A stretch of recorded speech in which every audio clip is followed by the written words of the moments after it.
జనసేన పార్టీని ఆంధ్రప్రదేశ్ రాష్ట్రంలో బలోపేతం చేసే దిశకైతే అడుగులు పడుతున్నాయి. దీనికి సంబంధించి మనతో పాటు మాట్లాడడానికి జనసేన పార్టీ వేరే మహిళ మనతో పాటు ఉన్నారు, స్వరూప గారు. ఆమెతో మాట్లాడదాం. చెప్పండి మేడం, జనసేన పార్టీకి సంబంధించి ఈరోజు పవన్ కళ్యాణ్ చేసినటువంటి స్పీచ్ ఎలా ఉంది?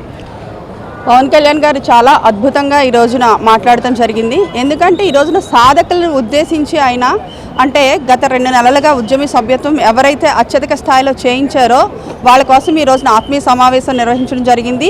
ఈ సందర్భంగా జనసేన పార్టీకి సంబంధించినటువంటి 7 సిద్ధాంతాలు, ఏ సిద్ధాంతాలతో అయితే గత 12 సంవత్సరాలుగా ప్రజల మధ్యనే ఉండి ప్రజల కోసం పోరాడుతున్నామో ఆ సిద్ధాంతాలను మరొక్కసారి ఈ రోజున సాధకులకి, జనసేన పార్టీ నాయకులకి కూడా వివరించడం జరిగింది.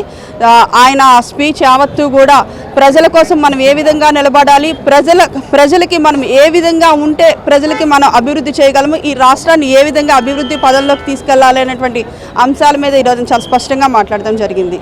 వైసీపీ నేతల వ్యాఖ్యలకు కూడా కౌంటర్ ఇవ్వడం జరిగింది. హీరో ఎలా అయ్యాడు కాబట్టి ఇక్కడ పవన్ కళ్యాణ్ ఎందుకు కాలేకపోయారు, దాన్ని ఏ విధంగా చూస్తున్నారు? యాక్చువల్లీ ఒక్కొక్క రాష్ట్రానికి ఒక్కొక్క స్టేషన్ అనేది ఉంటుంది. అక్కడ తమిళనాడులో ఉన్నటువంటి పరిస్థితులు వేరు, ఇక్కడ ఆంధ్రప్రదేశ్లో ఉన్నటువంటి పరిస్థితులు వేరు. అప్పటికే అక్కడ తమిళనాడులో గత అంటే ఒక దశాబ్ద కాలంగా ఒక పార్టీ అధికారంలోకి వచ్చింది. అక్కడ ప్రజల నుంచి తీవ్రమైనటువంటి వ్యతిరేకత వచ్చింది. కొత్త నాయకత్వాన్ని అక్కడ ప్రజలు చూస్తూ ఉన్నారు. ఆ టైంలో విజయ్ గారు పార్టీ పెట్టారు, సక్సెస్ అయ్యారు. బట్ ఇక్కడ ఆంధ్రప్రదేశ్లో ఉన్నటువంటి పరిస్థితులు వేరు. 5 సంవత్సరాల క్రితం ఒక వ్యక్తి తన యొక్క తండ్రి చావును అడ్డం పెట్టుకుని సింపతి ద్వారా ప్రజల్లోకి వచ్చి నాకొక్క అవకాశం ఇవ్వండి అంటే ప్రజలందరూ కూడా ఒక అవకాశం ఇస్తే ఆ సింపతి ద్వారా వచ్చినటువంటి వ్యక్తి రాష్ట్రాన్ని అధోగతి పాలు చేసేసి రాష్ట్రం మొత్తాన్ని అల్లకొల్లోలం చేసేస్తే ఆ పరిస్థితుల్ని సద్దుమణిగించడానికి పవన్ కళ్యాణ్ గారు మొత్తం బీజేపీని కావచ్చు, తెలుగుదేశాన్ని కూడా సంప్రదించి ఒక కూటమిలాగా ఏర్పాటు చేసి ఈ రోజున ఆంధ్రప్రదేశ్ రాష్ట్ర పరిస్థితిని చక్కబెట్టడం జరుగుతూ ఉంది. చక్కదిద్దినటువంటి పరిస్థితిని మనం చూసాము. ఖచ్చితంగా అక్కడికి ఇక్కడికి అనేది పోలిక అనేది లేదు. ఈ రోజున పవన్ కళ్యాణ్ గారు తీసుకున్నటువంటి ఈ నిర్ణయం ఆంధ్రప్రదేశ్లో ఈ రోజున దేశంలోనే ఒక చిరస్థాయిగా నిలిచిపోయినటువంటి ఒక మంచి నిర్ణయంగా ఈ రోజున ఆంధ్రప్రదేశ్ ప్రజలందరూ కూడా నిజంగా విశ్వసిస్తున్నారు. ఎందుకంటే ప్రత్యేక రాజధానిని, అమరావతి రాజధాని ఈ రోజున సెంటర్లో మనము పాస్ చేయించుకోగలుగుతున్నాము అంటే బిల్లును అది ఖచ్చితంగా పవన్ కళ్యాణ్ గారు అలాగే కూటమి ప్రభుత్వం తీసుకున్నటువంటి చొరవ వలన మాత్రమే అది సాధ్యమైంది. 5 సంవత్సరాల్లో రాజధాని ఏది అంటే చెప్పుకోలేని పరిస్థితి. మీ రాజధాని ఏది అంటే ఎక్కడ చెప్పుకోలేం. ఈ రోజున మా రాజధాని అమరావతి అని చెప్పి సగర్వంగా చెప్పుకునేలాగా ఈ రోజున పవన్ కళ్యాణ్ గారు ఆంధ్రప్రదేశ్ని ముందుకు తీసుకెళ్తా ఉన్నారు.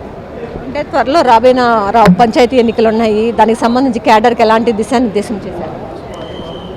ఎలక్షన్స్కి సిద్ధంగా ఉండండి అని చెప్పేసి పవన్ కళ్యాణ్ గారు చెప్పడం జరిగింది. ఎందుకంటే 2019 ఎలక్షన్స్ తర్వాతనే పార్టీ మేము ఓటమి చెందినప్పటికీ కూడా స్థానిక సంస్థల ఎలక్షన్స్లో ఆ టైంలో కరోనా తర్వాత ఉన్నటువంటి పరిస్థితులు అదొక రకమైతే అప్పటికి వైఎస్ఆర్సీపీ యొక్క ఆంక్షల నేపథ్యంలో కూడా అక్కడ చాలా చోట్ల బలవంతంగా యునానిమస్లు జరిగినటువంటి నేపథ్యంలో జన సైనికులు మాత్రమే లేదు, యునానిమస్ కాదు, నేను పోటీలో నిలబడతాను అని చెప్పేసి చాలా ధైర్యంగా నిలబడి ఎన్నో సర్పంచ్లు, ఎంపీటీసీలు, వార్డు మెంబర్లు గెలిచినటువంటి ఘనత జన సైనికులది, వీర మహిళలది.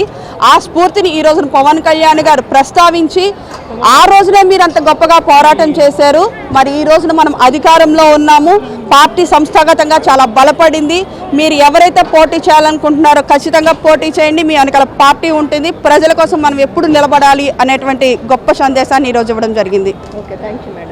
అయితే జనసేన పార్టీని త్వరలో రానున్నటువంటి పంచాయతీ ఎన్నికలకు సంబంధించి కూడా ఇటు పవన్ కళ్యాణ్ కీలకమైన వ్యాఖ్యలు చేశారు. అందరూ కూడా సిద్ధంగా ఉండాలని ఆయన పిలుపునిచ్చారు. ఇక్కడ ఉన్న పరిస్థితి. కెమెరా పర్సన్ వెంకట్తో లక్ష్మీ, రియల్ టీవీ తెలుగు, విజయవాడ.